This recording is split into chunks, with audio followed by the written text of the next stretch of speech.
জমজম কূপের ইতিহাস ও কিভাবে পানি আসে সহজ ভাষায় সম্পূর্ণ ব্যাখ্যা।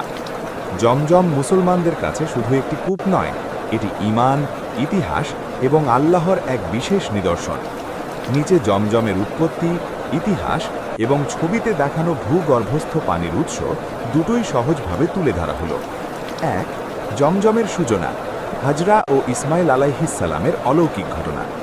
ইব্রাহিম আলাইহিসসালাম আল্লাহর হুকুমে হাজরা ও শিশুপুত্র ইসমাইল আলাইহিসসালামকে মক্কার নির্জন স্থানে রেখে যান।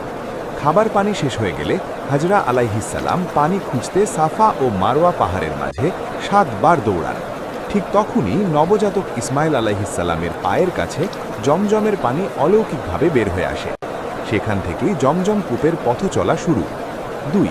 জমজম নামের অর্থ কী? জম শব্দ থেকে এসেছে, অর্থাৎ থামা, জমা হওয়া। হাজরা আলাইহিসসালাম পানি থামানোর জন্য জাম জাম বলেছিলেন, এটাই একটি প্রচলিত ব্যাখ্যা। ৩. ইসলামের আগে ও পরে জমজম। ইসলাম পূর্ব যুগেও কাবার যাত্রী ও স্থানীয়রা জমজমের পানি ব্যবহার করত। সময় সময়ে কূপটি ভরাট হয়ে গেলে পুনরায় খনন করা হয়।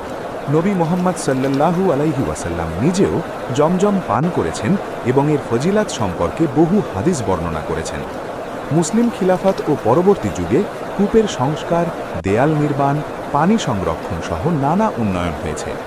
৪. জমজমের ভূগর্ভস্থ গঠন। ছবিতে যা দেখা যাচ্ছে সহজ ব্যাখ্যা। ছবিটি দেখাচ্ছে জমজম কূপের প্রাকৃতিক পানির উৎস কিভাবে কাজ করে। ১. বৃষ্টির পানি নিচে নামা। মক্কার চারপাশের পাহাড়ে বৃষ্টি হলে সেই পানি ধীরে ধীরে পাথরের ফাঁক দিয়ে কূপের দিকে নেমে আসে। ২. প্রাকৃতিক অ্যাকুইফার, ভূগর্ভস্থ জলের স্তর।